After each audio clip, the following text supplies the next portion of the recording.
What's up? It's your boy Carcino here, and let's get to it.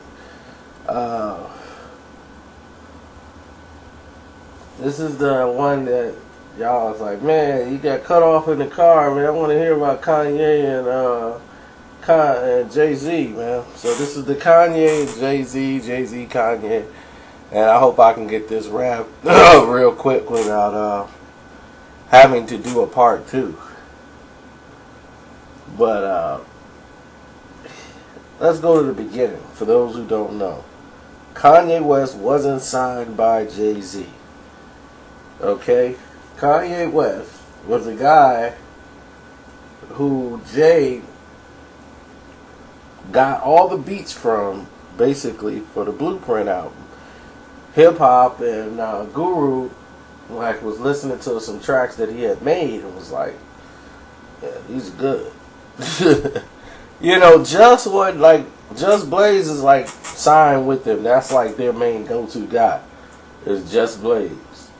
So Just was gonna have some tracks definitely on the album, and all of a sudden,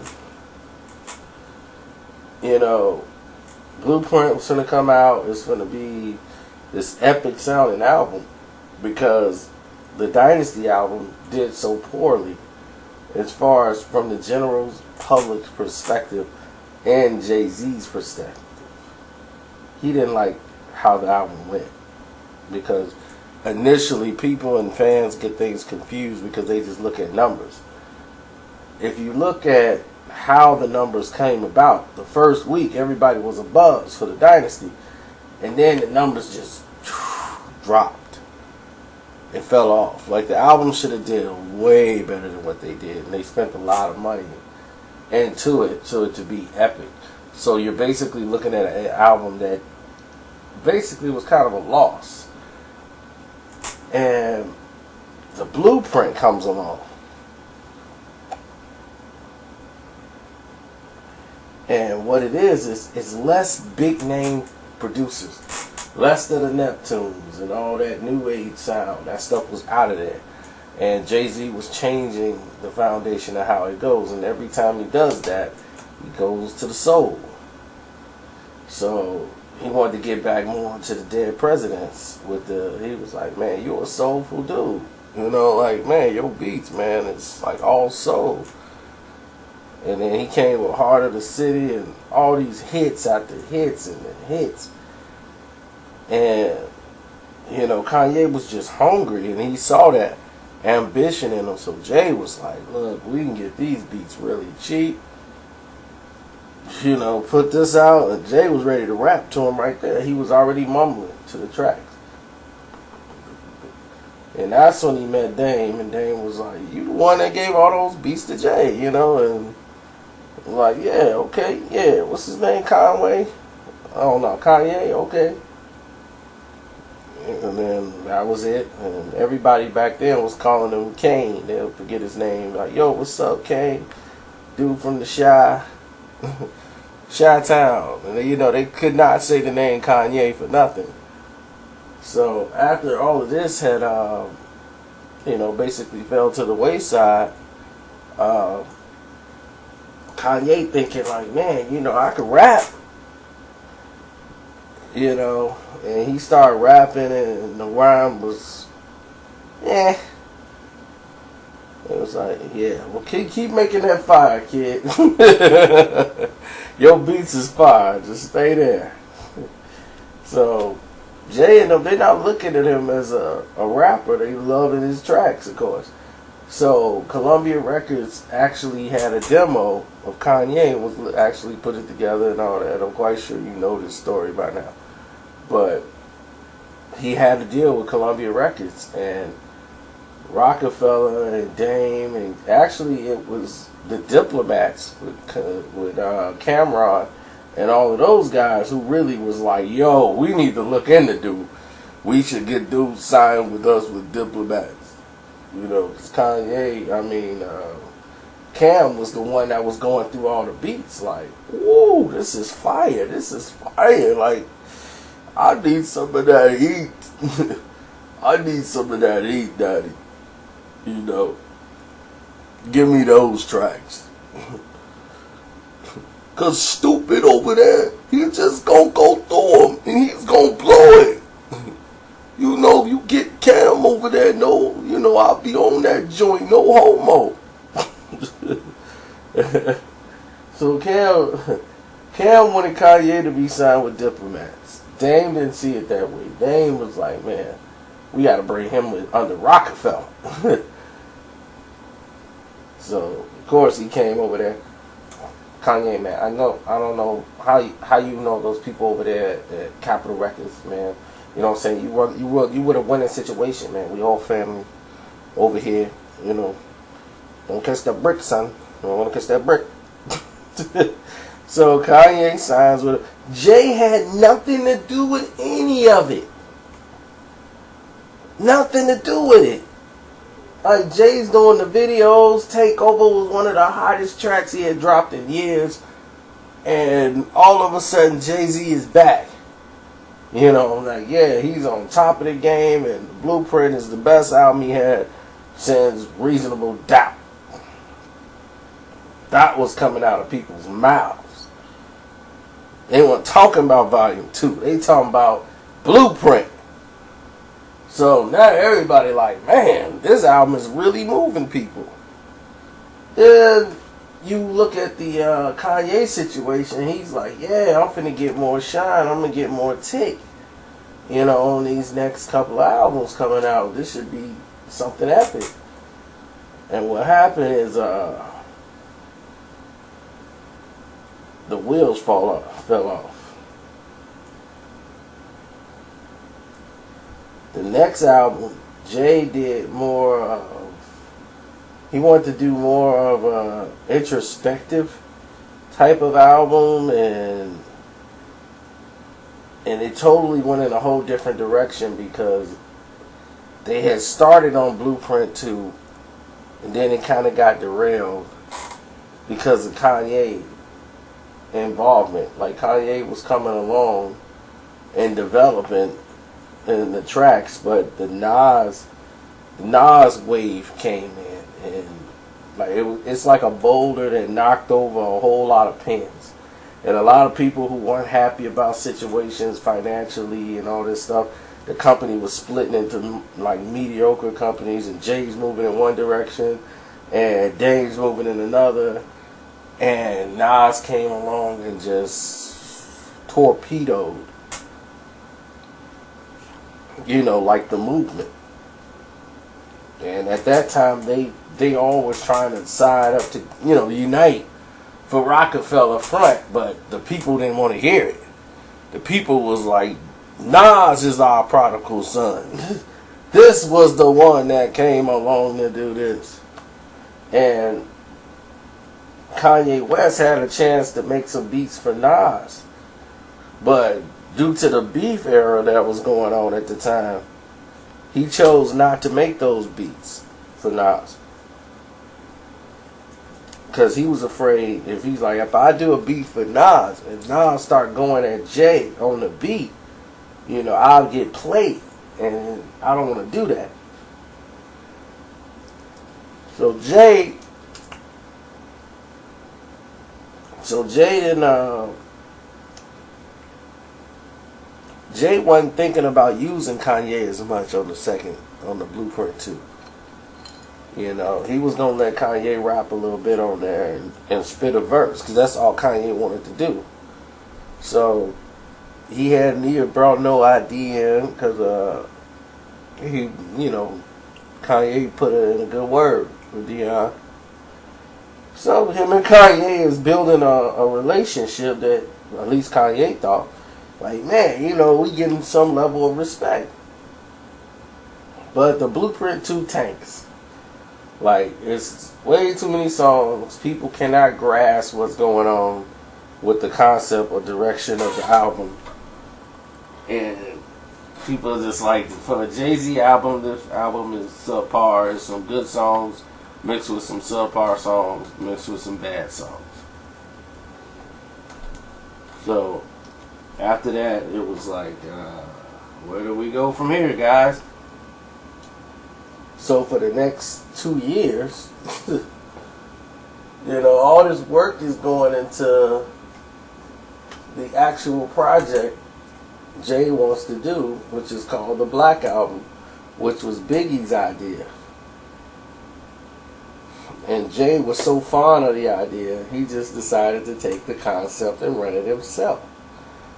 And Kanye is all for it, like, man, this is great. Meanwhile, he's with Roc-A-Fella, and he actually bust a rhyme. They let Kanye rap, and bust a rap, and nothing came of it.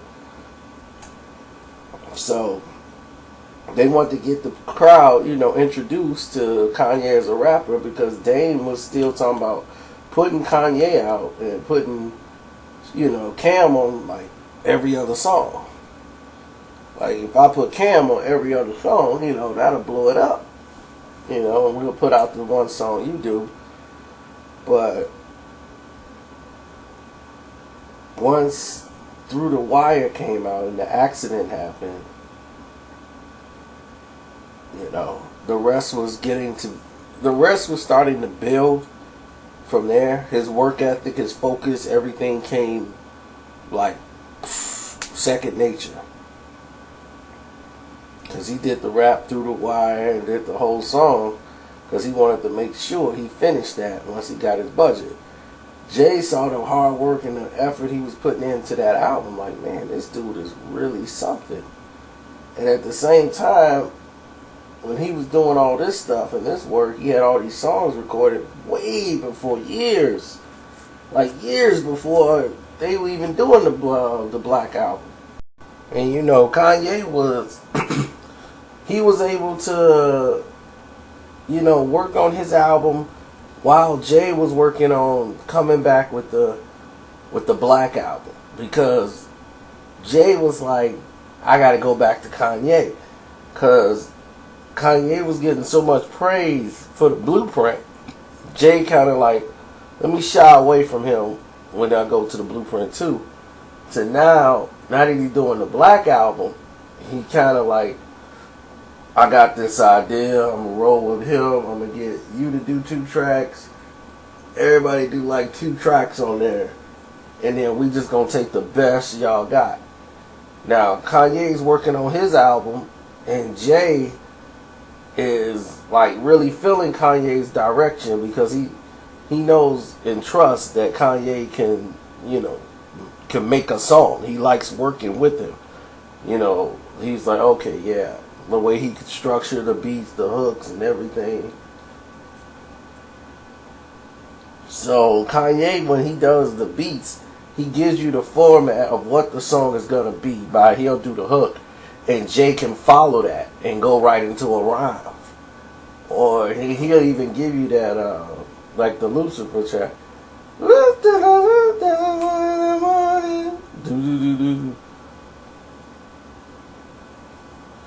You know, Kanye did the hook, and then Jay, I gotta get these devils out of my life. You know, Kanye did all that and let Jay come in, and he had the direction to follow that, and that was gonna be Kanye's song. He gave that song to Jay for the Black Album. Then he had another song from NWA, Dope Man, that he did, that he sampled, you know, and just chopped up like some old school Dope Man. He had a lot of other tracks that he gave him, but Encore and Lucifer were the 2 songs that he did for the album. And he thought Jay was gonna put Encore out as a single, but he came out with Change Clothes. He said, oh, okay, he gonna set it up like a real encore and just come out with Encore last. Do you want an encore? But he's like, man, you know, like, it wasn't even the 3rd single. He had 99 Problems. And then he was wondering why Jay led with Change Clothes. And he was just like, what was the process? What made you lead with Change Clothes? And Kanye didn't mean no disrespect by it. He was really asking because his album ain't out yet. Maybe Jay knows something that Kanye don't. You know, at this point, the Black Album's coming out. Kanye don't even have his album out yet. And Jay just turned and looked at him and was like, what? And just walked off. And that's just how he left it.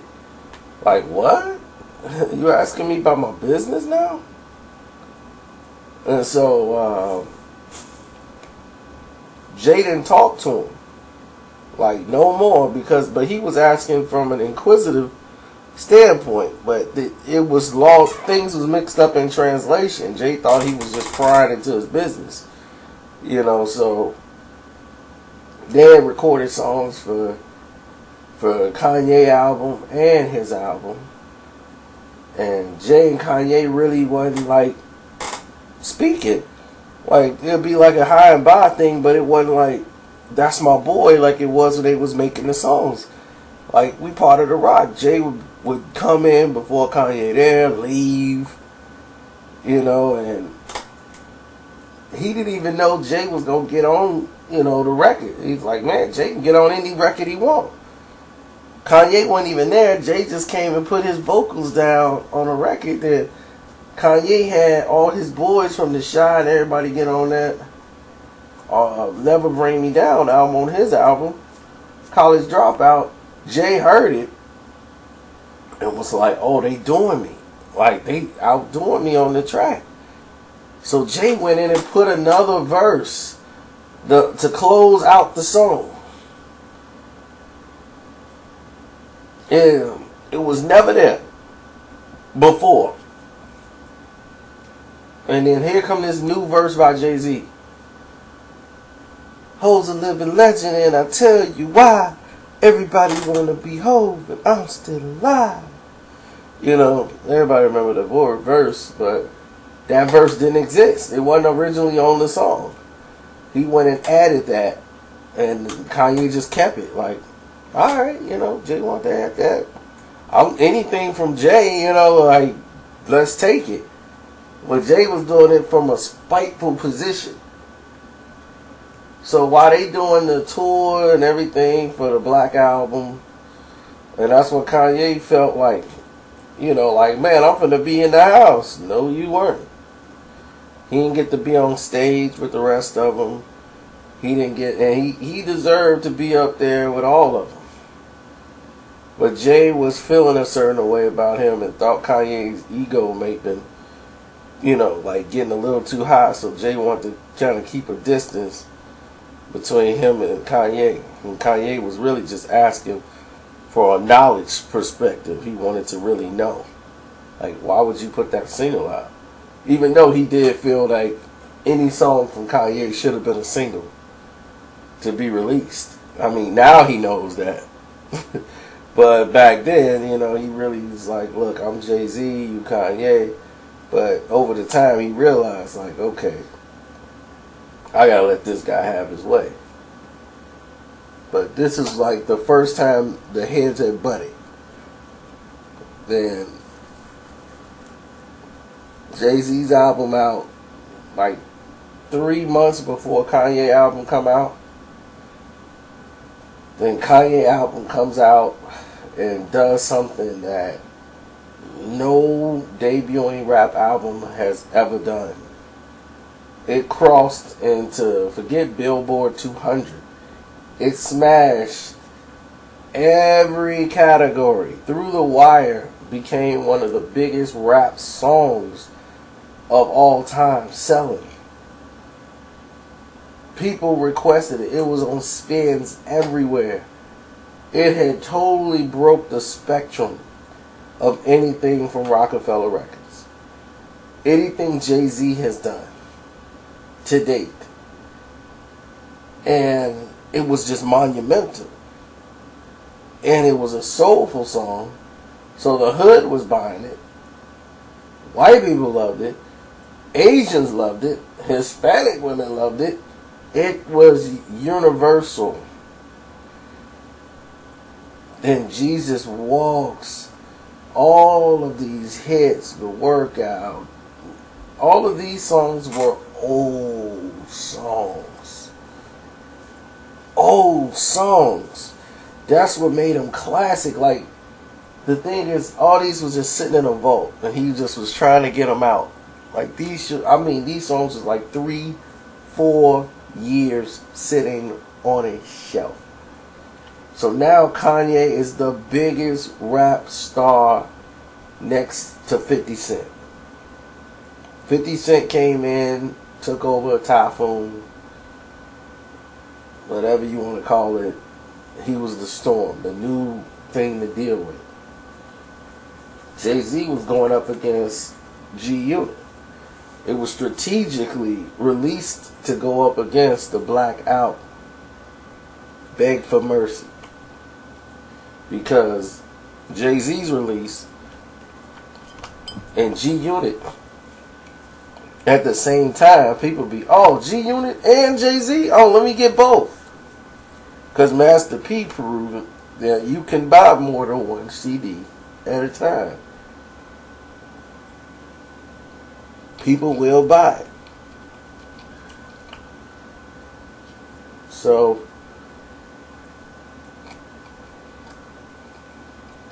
after this success, Dame feel like this, he got more bargaining power. Dame Dash is feeling like he's in a bigger spot to negotiate now because of the success of Kanye West. So, all 2004, Dame is really feeling himself.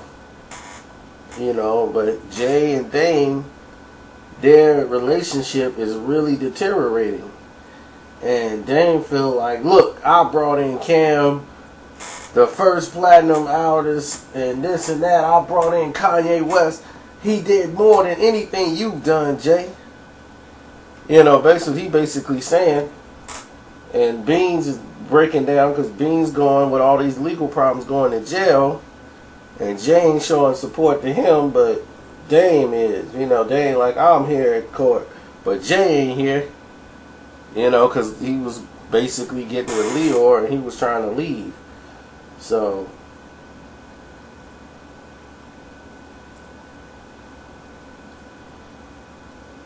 and Jay-Z was almost out the door.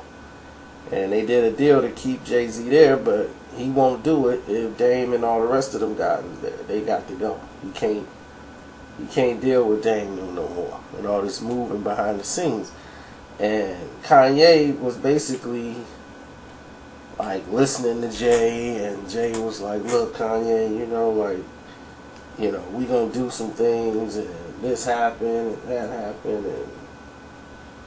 and let's work together. You my brother, and this and that, and I know you got loyalty to Dame, but we might be making a move. And it was like making a move, like a change. Like, Jay was finna leave, and he was like, man, Jay and me, we getting ready, Roc-A-Fella, we blowing up. He's like, I already started working on my next album. And Dame and Kanye having arguments over direction, that what he wanted to do for the next record. Dame is like, look, we don't need to spend all this money, on the next record. Let's hold off on your record because we finna probably get a new label. Get my own. He's gonna get his own imprint, and then he's gonna take Kanye West with him. And Kanye and Dame is going back and forth arguing because Kanye seeing the direction that he want to go in, and he needs these clearances, and Dame at the time is not in position to get these clearances yet because he can't get off the ground. And Kanye's like, look, I'm the hottest artist out, and I need this, I did that. So Dame was like, you know what? I'm gonna let him go, man. Let Kanye do what he want to do, man. Like, he in his mind, he's already a superstar. Let him go and do what he want to do, man. And they was like, man, you crazy? Like, don't do that with Kanye. Like, man, I drop him. If he want to do that, I drop him. And he basically dropped him and allowed Kanye to go and sign with Jay and go over there with him. It wasn't like, you come here, you go there, and Beans went with Dame instead of Jay, and that's what Beans looked like. That was weird. How I end up with Dame and not Jew? Dame was not the one that chose me, but he was going to a new plateau, and Kanye brought more to the table than Benny Siegel. With Benny Siegel, he felt this guy's never gonna go past gold. He's only gonna sell 500 million records. Kanye West just sold 8 million, 10 million records, and I'm more records than me in one album, and that's a no-brainer.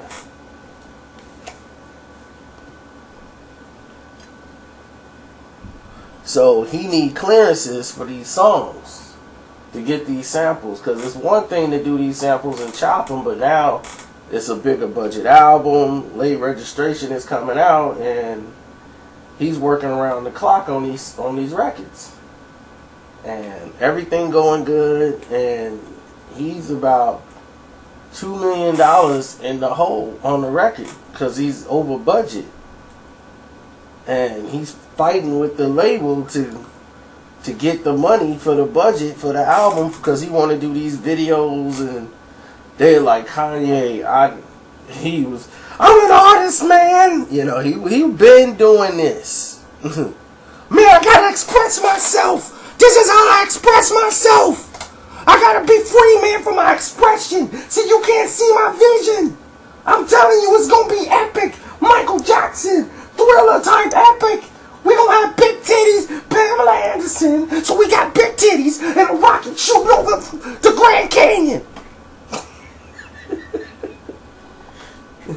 So, oh man. So at the time, he was going crazy, breaking off with his fiance, his longtime fiance.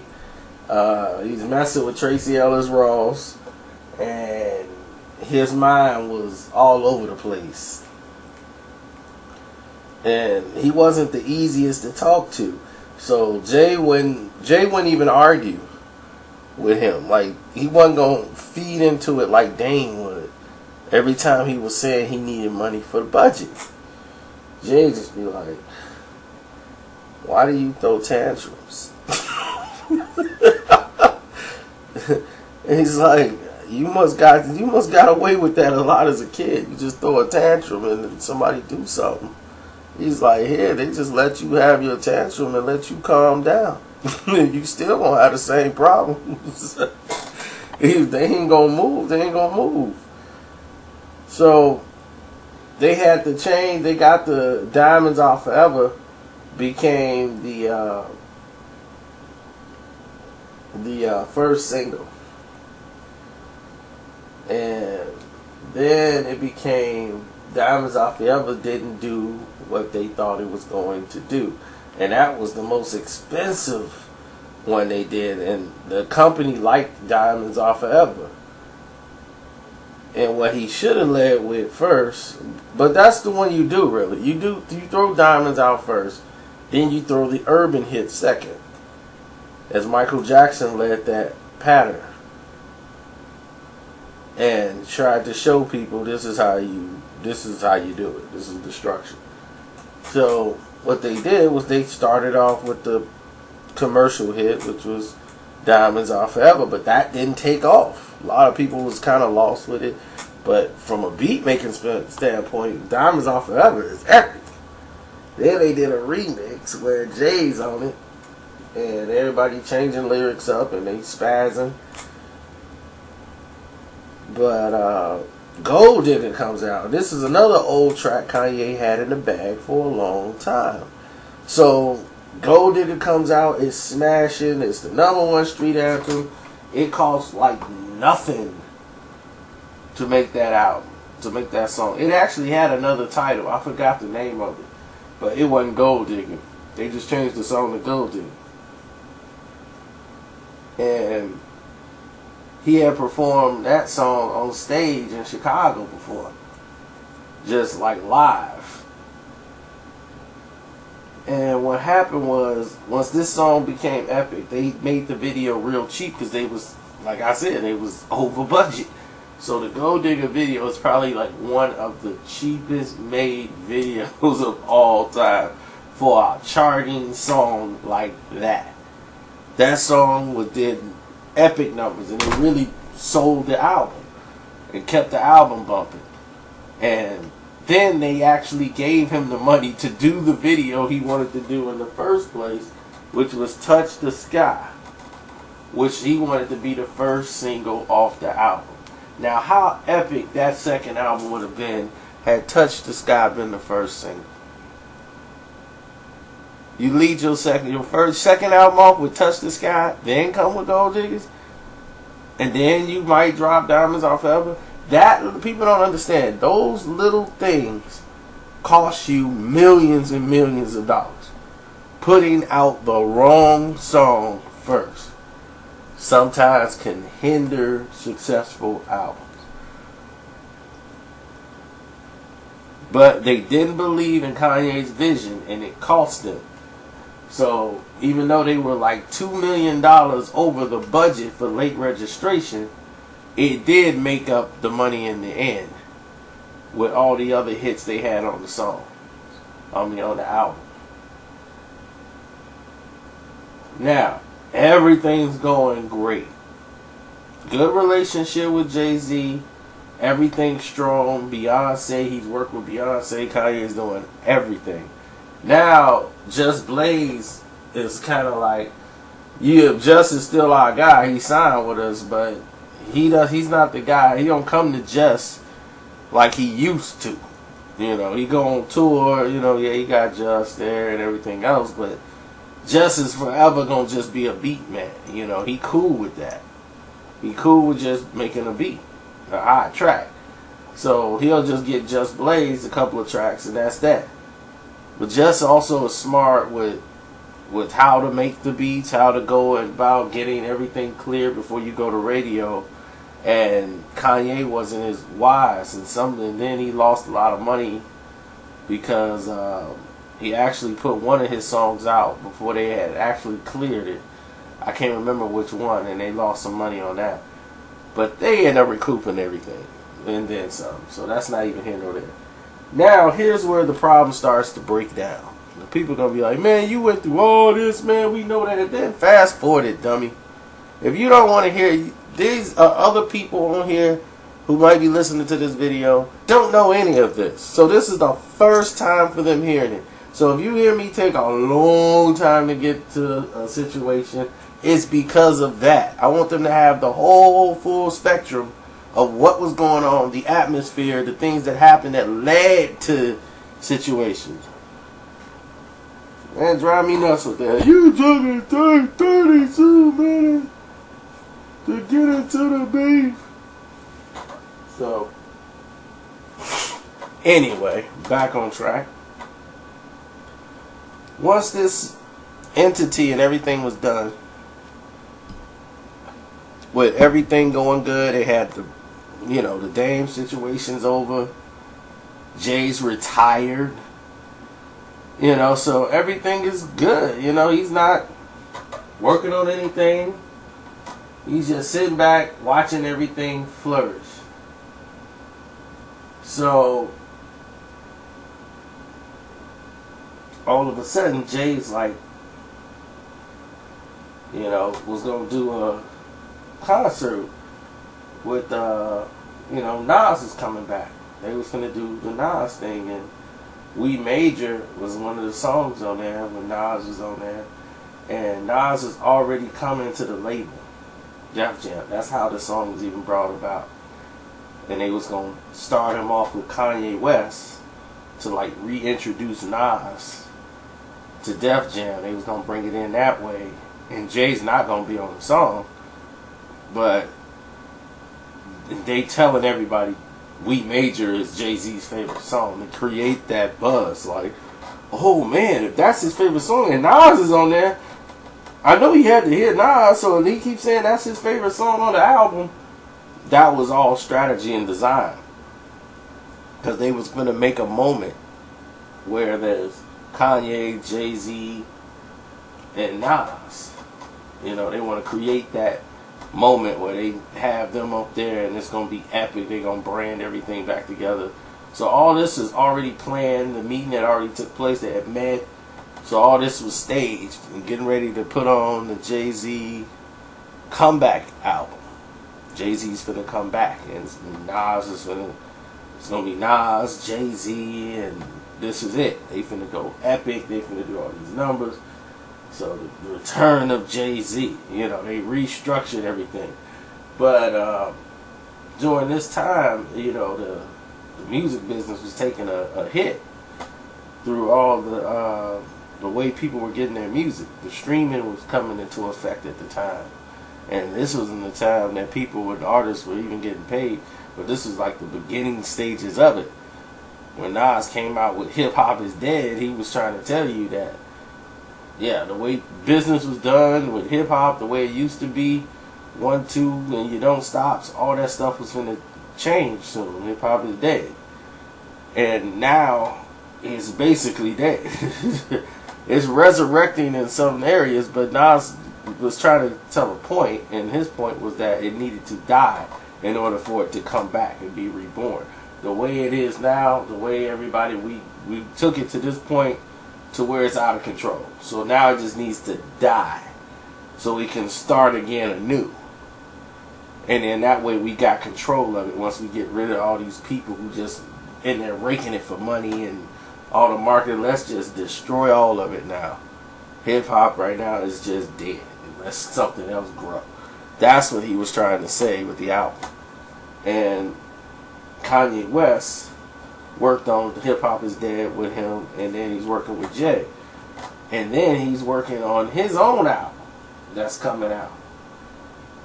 And he's overworked with all this stuff that's going on, but Kanye's a workaholic. So he nudged Jay and was like, Jay, like, this is what I got coming out. And he's like, I just did this track, man, it's hot. It's with Coldplay. Jay was like, word. And then Jay, for his album, got Coldplay. And they were like, what? Jay got one of the guys from Coldplay to do the hook on his song. And Kanye was pissed. Real pissed about it. And he wasn't happy about it at all, and was like, man, this is what I'm talking about. This guy that sit up there and he tells Jay Brown, who's like, that's what you hear on the verse. And then I mess around and tell Jay Brown. Jay Brown is an A&R that works with Def Jam. He's the guy that found Rihanna, brought Rihanna over, and all this blah blah blah blah. Before everybody started busting it down, he was like, wanted to be like, I'm gonna hit it. Boom, Jay, you want to hit this? I mean, oh, I'm going too far. Anyway, I'm going way too far. Anyway, that's who Jay Brown's is. So he tells Jay Brown's, and then Jay Brown, of course, go run back to Jay. Man, Kanye saw that you did that track with Coldplay. He just did a song with Coldplay. He think you biting off him now. And Jay was like, that's not what I was trying to do. I was just trying to make it. That's crazy. Why would he come to you with that? So Jay felt a certain way, like, man, like he was upset because that started a lot of drama with Jay and Kanye, because Kanye was Jay-Z was one of the people that he looked up to the most. And when he did that, Jay thought they was in a good space. And when he did that, he just kind of like went back into reserve. Like, oh, wow. Like, he feel like that? Because what Jay really was doing was, only thing Jay really was doing was trying to not make it the move Kanye did look crazy. Like him doing a song with, like, he was crossing over and selling out. So Jay was like, I'll do a song with Coldplay too, to make it look like, hey, it's cool, you know, we both doing it. You know, I'll get them to do a track too, so that way it don't look crazy when you do it. It's like, oh, okay, yeah, all right, yeah, Jay did a song, they on the hook with Jay, like, yeah, they must be cool, like, it's cool to do. So he was doing it as a let's show support type thing, not like I'm trying to bite off you, but it was twisted, and them two not communicating to each other. That's what led to the bad vibe. So even though he did his song, Graduation didn't come out until 2007. And when Graduation came out, the Jay-Z album came out first. Even though Kanye recorded his song with them first.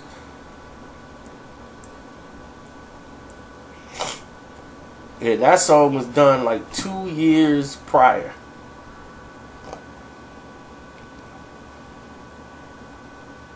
That's what people don't know.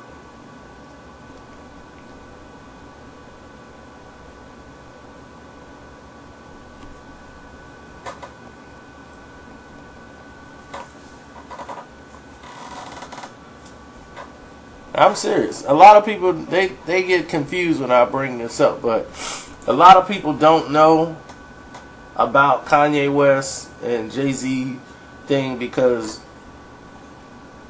a lot of the stuff that happened, it took like 2 years to make Graduation because of all those things he was doing in between. So when he recorded that song, like that was like back in '95. And he had the Chris Martin from Coldplay, and Chris Martin was on that album. Jay-Z album came out. It was Nas, Jay-Z, then Kanye. So Nas album came out. Then comes Jay-Z's album, and he got the song with Coldplay. And then here comes Kanye album. And Kanye felt like, disrespected. So they got a chance to talk. And when they got a chance to speak and then they explained it to him, Kanye felt a little stupid. He was like, oh man. And he was like, he's like, that's my fault as a man. I should have came to you, Jay. I took it. And Jay was like, dude, as a man, we've been through enough where you can come to me and talk. Don't come to somebody else. And I got to hear from them. Because then what else have you been doing like that? That's what Jay's thinking. Because Jay's like, I'm not the one that's going to approach you. So what happened was, to show he wanted to record a song, and he did it in one day.